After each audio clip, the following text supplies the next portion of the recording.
it's me. We've got a lower body workout. So we're just going to warm it up really fast. Let's just do some twists here.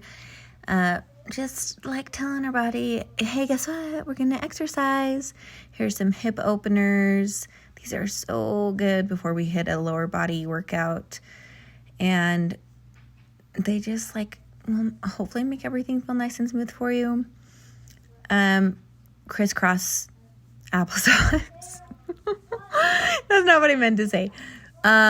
X's, windmills, crisscrosses, whatever the heck you want to call these. You don't have to reach to your toes. If you're just going to your knees, that is great too.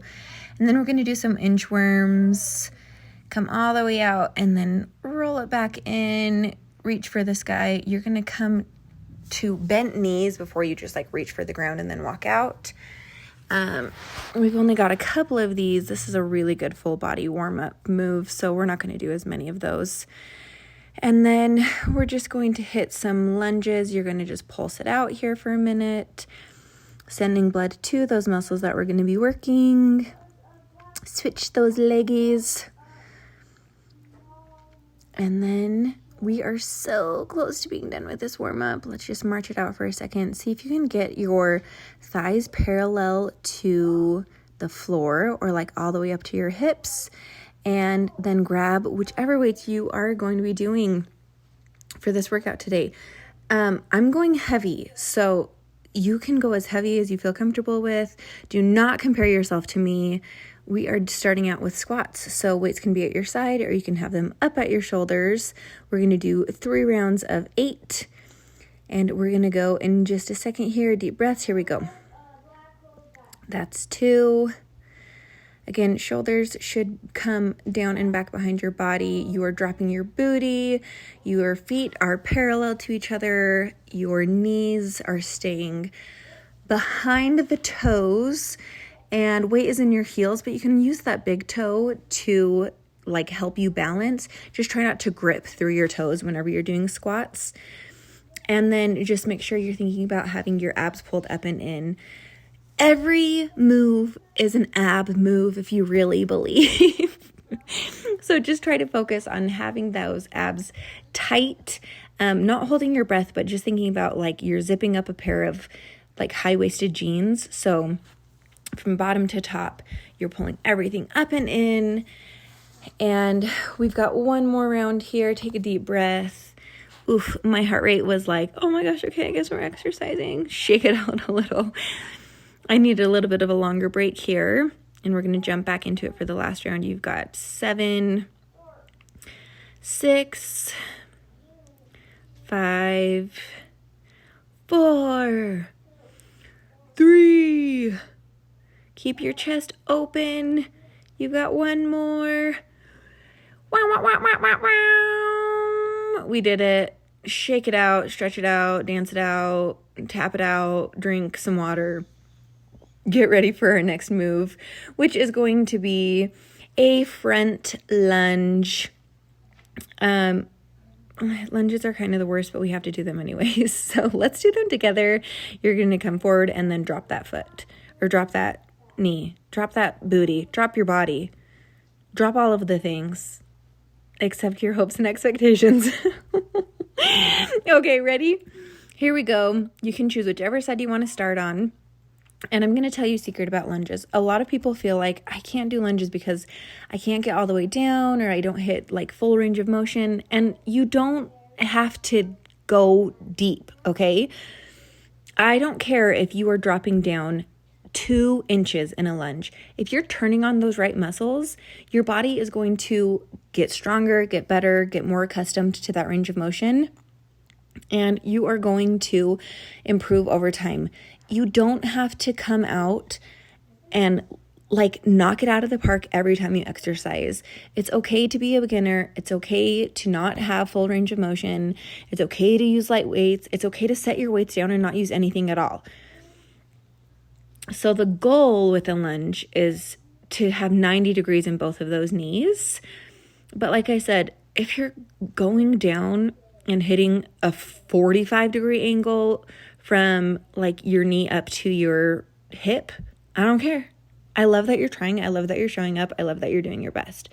So don't worry so much about what it looks like compared to other people. I just want you to like do whatever it is that you can do today, and then just feel really proud of it.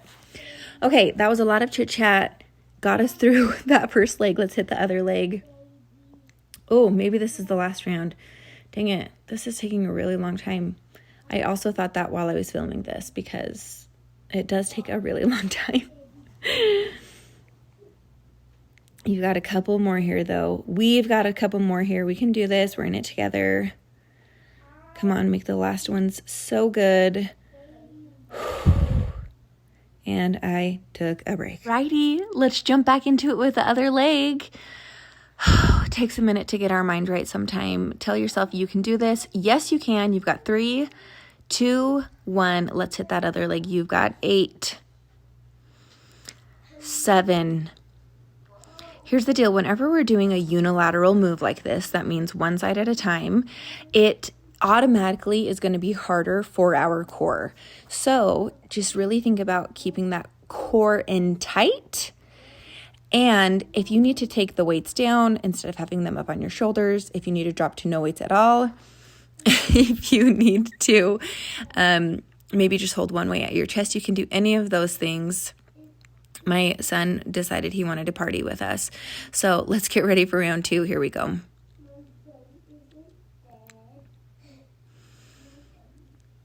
One side of your body is probably going to be easier than the other body. The other body. You don't have another body. I meant the other side. Silly me. That's so completely, totally, 100% normal.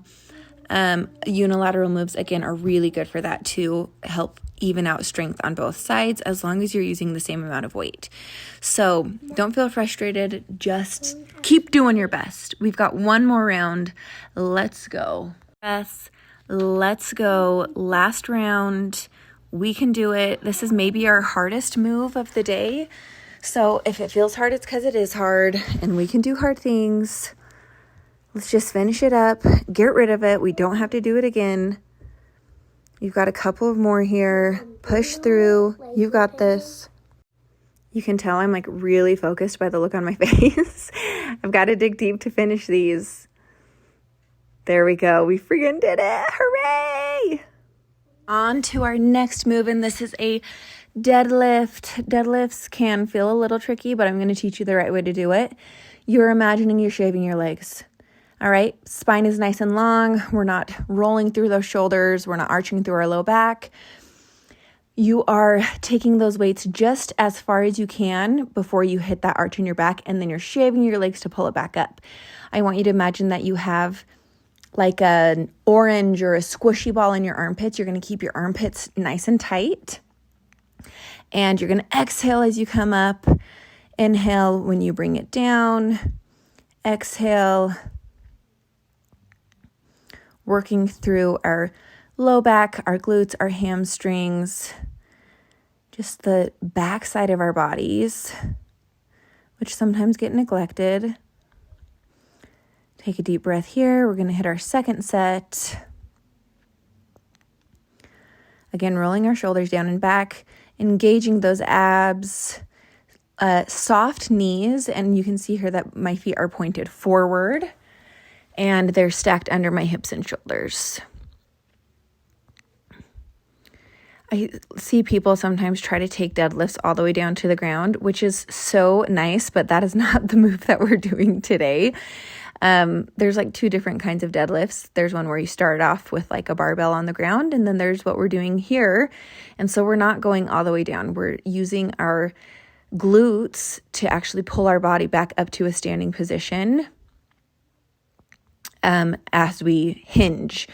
So don't worry about how far down you're going, and really focus more on just squeezing those booted cheeks to get your body back to a standing position. We're not thrusting our hips forward. We're just coming to straight. So, where all of our joints are stacked on top of each other instead of like thrusting those hips forward to get us up to the top. You've got a couple more here. Whew, we're almost there. Keep breathing. We never want to hold our breath.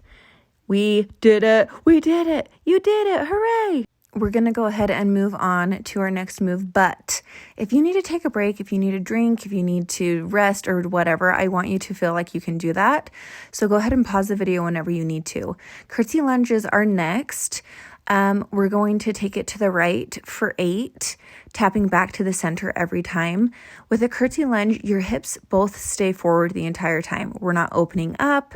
We're not letting our shoulders roll forward. And you don't have to drop it all the way to the ground.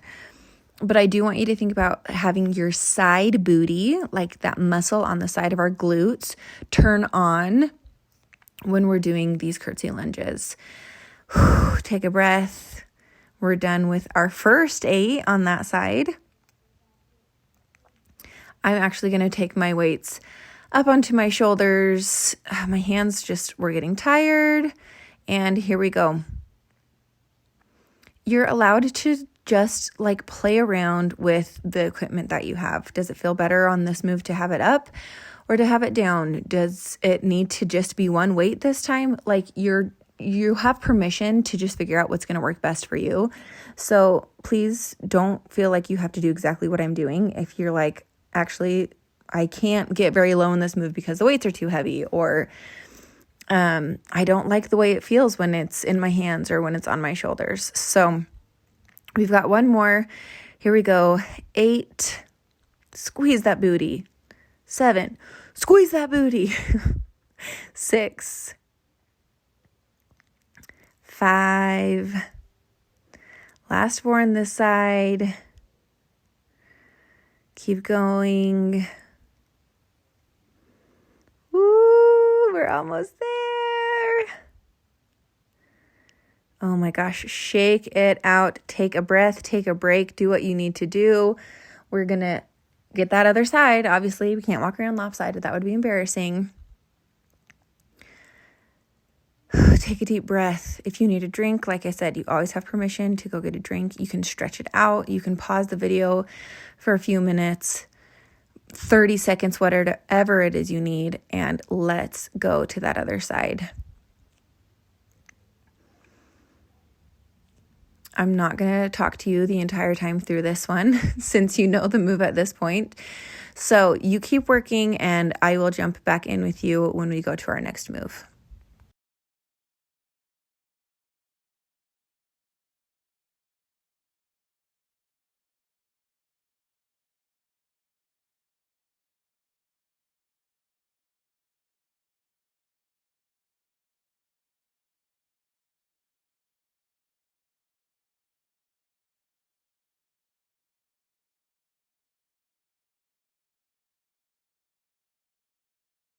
But we do get a little visitor in this part of the video. He was so confused about what I was doing.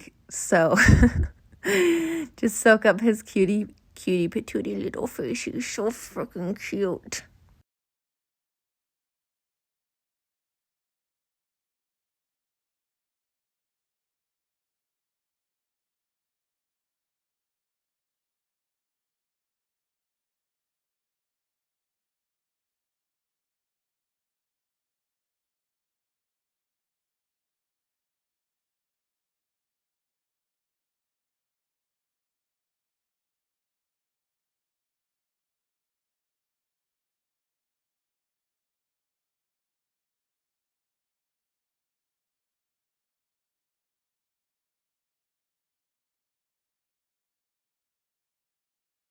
I'm back for our next move.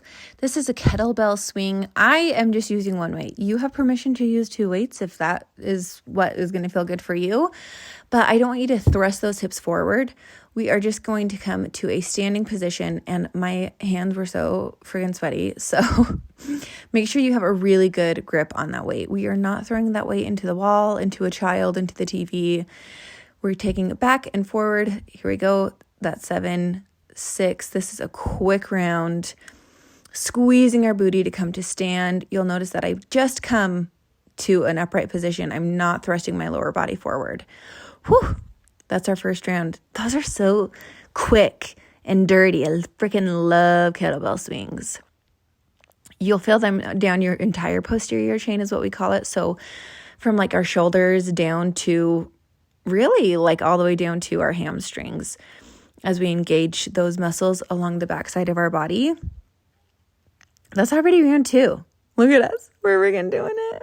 We're so amazing. Again, my hands just so sweaty. I don't usually have this problem. I don't know if this is a pregnancy thing or if like I'm just lucky today, but here we go for our last round. We've got this. Come on.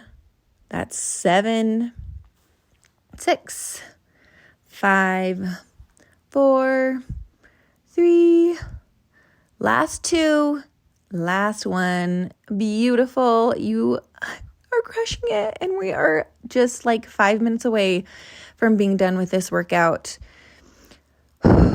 Deep breaths. Lower body, those are big muscles. This is a hard workout. Your heart rate will be up. We are burning this baby out.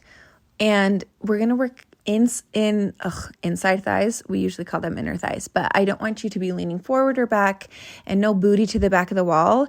I want you to try to keep your shoulders stacked over the pelvis. So our toes come out to 10 and 2. We drop it down and up. So that's 1, 2, 3. Those knees are tracking over our like middle toe. So try to keep them opened up, squeezing our inner thighs when we come up, squeezing our booty when we come up. That's our first round of 8. I kind of like this move because after all the work we've already done, it's like working a little bit of a different muscle group. You know, it's not our quads, it's not our hamstrings, it's not our glutes. It's really that like inner thigh muscle that we often neglect. But it's so important to have, you know, a well-rounded leg, a well-rounded lower body workout too. We're almost there. Notice how I keep my shoulders rolled down. I don't want your shoulder ever caving forward. We have so much tension along our collarbones. We have so much tension along our shoulders, and we tend to have really bad posture. But if we can think about rolling everything open when we're exercising, you know, that's a step in the right direction. It's going to point us in the right direction. It's going to tell our muscles that, you know, we don't want to be rolled forward all the time. We want to stand nice and proud, look confident, feel confident. We're done with that one. Get it. We have one last move. This is a bonus ab move, okay? So you're going to hold one weight and we're just going to do some marches. So we're zipping those abs up and in, exhaling all the air out of our abdomen, and then we're just going to march, just bringing one knee up at a time. Exhale here, exhale here. So we go out, in, out, in, out, in. This is not a traditional ab move, obviously, but actually is so good for our entire core. Because you have that one weight, forces your body to turn on that core for balance and stability. And then as you lift your legs, they really have to turn on, again, our transverse abdominis, which are those muscles that when we're pregnant, they like stretch the most. They're really hard to get back to like a nice tight position. Diastasis recti, all of that. This helps with that. So we're going to do 3 rounds of 8 on this arm, and then we will switch the weight to the other side and do the other arm. These are not core moves or ab moves that you are going to be like, oh my gosh, I feel the burn, or like you're not going to wake up tomorrow and think, oh wow, like my abs feel so well worked. But they are working that deep inner fascia, that muscle tissue. And so it's going to feel different than like doing crunches or doing bicycles or doing like those traditional ab moves. And actually long-term, they're way more effective because we're not just looking for the burn. We're actually looking to work our core in a way that is going to be protective and stabilizing and, you know, give us health benefits over the long term instead of just like burning you out and then, not actually, making those muscles nice and tight and supportive of our spine and our pelvic floor and all of the other like really important stabilizing functions that our core has. So I'll stop talking because I've just talked your ear off now, but we're almost there. So keep working. You're almost there. Deep breaths, keep going.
We did it. Oh my gosh, that was such a good burner. Congratulations, you finished.